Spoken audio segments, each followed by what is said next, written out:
So after we saw the return of Lilliana, we saw Tommy working with her. But is she being completely honest where she got these drugs from? Because Tommy definitely knows who the spider belongs to, and that could be the Jimenez, and he knows they're no joke of a cartel. But he isn't either, and he proved it again after he basically told Walter he's not leaving Chicago. So we saw him trying to broker a deal between the CBI and the Flynns, but Walter is someone who's definitely still stuck in his history and stuck in his old ways, and sooner or later even his kids may realize that it might be time for someone to take over the throne, because there is a lot of divide when it comes to the Flynns in more ways than one. But not only with the Flynns, inside the CBI, with Diamond and Jenard as well. And I'm sure we could all see this power struggle coming between the two brothers after he was released. Now, there was also a lot of reference to old power characters this week, with Pink Sneakers, Ghost, and Jason Michich, and we'll come back to this as we run through the review and recap. But let's kick things off with where the episode started, which picked up exactly where we left off, with Lilliana and Tommy trying to kill each other. But this feud took a complete turn because not only did Tommy find one brick, he found 10. And he definitely sensed an opportunity to get stuck into this vacant power vacuum in Chicago.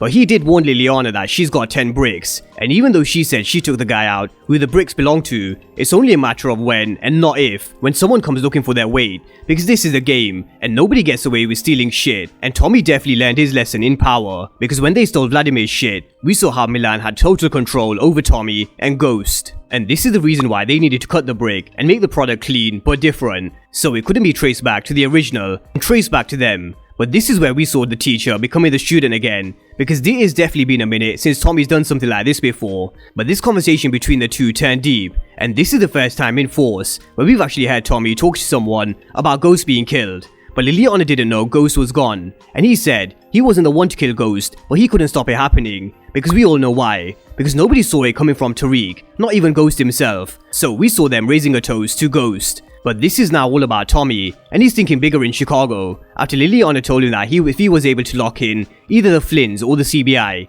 then they're set. But Tommy is someone who wants to take over, so he wants to lock in both. Now he realized the CBI runs shit down south, and the Flynns, they run shit down north, but all the crews around the blocks are all fractured, beefing with each other or gone. And this is something we learned from Jenard in episode 1, because he told Diamond the same thing. So between the Flynns and the CBI, they definitely don't have much territory, and Tommy's right, it is definitely up for grabs. And this is where we saw Lilliana's knowledge about Chicago, the Flynns, and the CBI come in, because she told Tommy that the Flynns only deal in pills. Jenard Sampson also owes Lilliana 8k, because they've been working together in the past, which I'm sure we'll get to over the course of the season. But before we get to Tommy meeting with Walter Flynn, we saw the issues that the Flynn family have, and the issues that the CBI have. So let's talk about the internal power struggles of the two crews, before we connect them together. Now with the Flynns, they've got the issues with law enforcement, because their guys are being picked up off the streets, like Simon, and Officer Bennigan, again, he's someone we need to watch, because he's on the payroll of the Flynn family.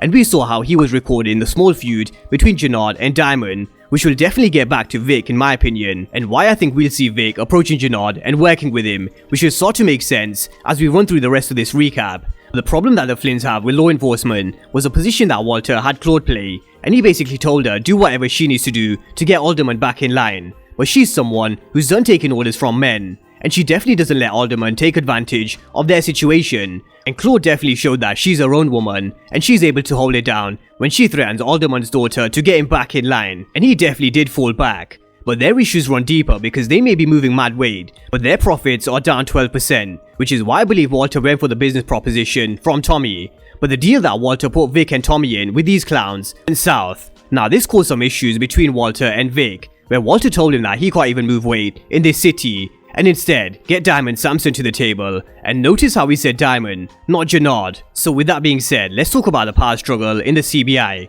because Jenard is questioning Diamond about working with Tommy, because Jenard said they don't need him. But in episode 2 we saw Diamond taking a liking to Tommy, because they're on the same wavelengths about how to build an organization, and he also saw how beneficial it is to have someone like Tommy on your side, because of how he got him out of the jam with the police. But Jenard said the old Diamond would have popped Tommy already, and we are definitely seeing Diamond hold him back. But at some point in the season, I really do think we're going to see Diamond unleash and really see what he's capable of. So after this, we saw Tommy rolling up on Diamond, where he put the sit down on the table, because this deal is good for everyone if the CBI and the Flynns are able to come together and work together, because there is a lot of money to be made. But this is where we saw Jenard step in, because he didn't like the way Tommy was dealing with Diamond, and I think Tommy knows exactly what he's doing with talking to Diamond in front of Jenard. So we saw Jenard telling Diamond that no CBI business goes down without him, so if he wants a top spot, he needs to take it. So we saw him doing just that. And we've seen a lot of brothers fighting across the Power universe. There was Ghost and Tommy, Marvin and Lulu in Raising Kanan,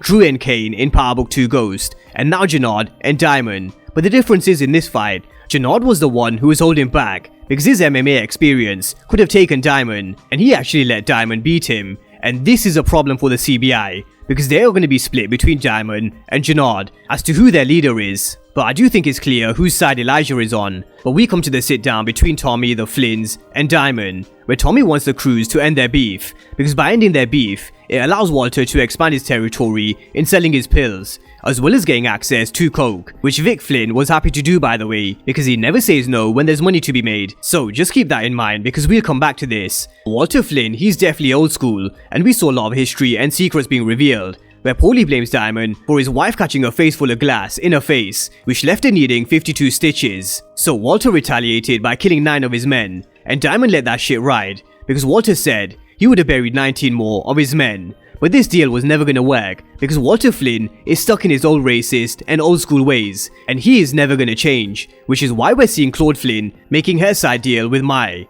and eventually why I think we'll see Vic Flynn making his own side deal with Jenard. As Tommy left the sit down, he's got his head on a constant swivel, and I do think he noticed law enforcement clocking him, and this is the last thing Tommy needed in Chicago. But as he met Claude for the first time, Tommy does what he did with Diamond and Jenard on 2 fronts. He's putting a seed of doubt into Claude's mind about the position that Walter has of playing, exactly what he did to Diamond, and in essence, he's also hedging his bets and getting to know the Flynns, because he can see they're not all on the same page about how to run the business, and this is how Tommy could take advantage of the situation and get control over Chicago. But Claudia may have something to say, because she's someone who wants to make a name for herself. But that's the Flynns, the CBI, and how Tommy's trying to sandwich himself right in the middle. But elsewhere in the episode, we saw Tommy meeting with JP at his grandma's house, and there was a question about who was paying for her nursing home fees, because JP and Herman, who's his father, weren't a part of her life for a long time. And honestly, I really wouldn't be surprised if it came out that Ghost paid for her to be in the nursing home, especially with how we saw him being 3 moves ahead of Tariq in Power Book 2 Ghost Season 2. But along with all the other history lessons that we got in episode 3, we got a history lesson with Gloria and Vic, because this is Christina Rogers, who was Gloria's mom, and she was someone who approved of Vic, which is why there's a lot of love between the two. But this is so complex because of the position that Vic has with the Flynns, and again, ultimately, which is why I think he's gonna do his own shit, and Gloria will play a part in his decision making. But the issue of Tommy and Gloria is still there, and that's where the episode finished, with Gloria and Tommy. And also Tommy looking at the spider, because he knows whoever these bricks belong to, whether they belong to the Jimenez or someone else, they're gonna be back for their product or money. And Tommy's definitely gonna have his head on a constant swivel for this one. But there were also a lot of issues with the two crews, power struggles, and divide that we're seeing, and it's only gonna get worse. Diamond vs Jenard is definitely interesting, because they're both smart, strong, and they both wanna run shit. With the Flynns, we've already seen Claude put in motion her side of the hustle, and it's only a matter of time before we see Vic doing the same. So drop all your thoughts down below and let me know what you thought of episode 3. And of course, if you're new to the channel, you haven't done so already, then remember to smash the subscribe button if you want to see everything Power Book 4 Force and Power Universe related. But as always, thank you guys for watching, and I'll see you next time.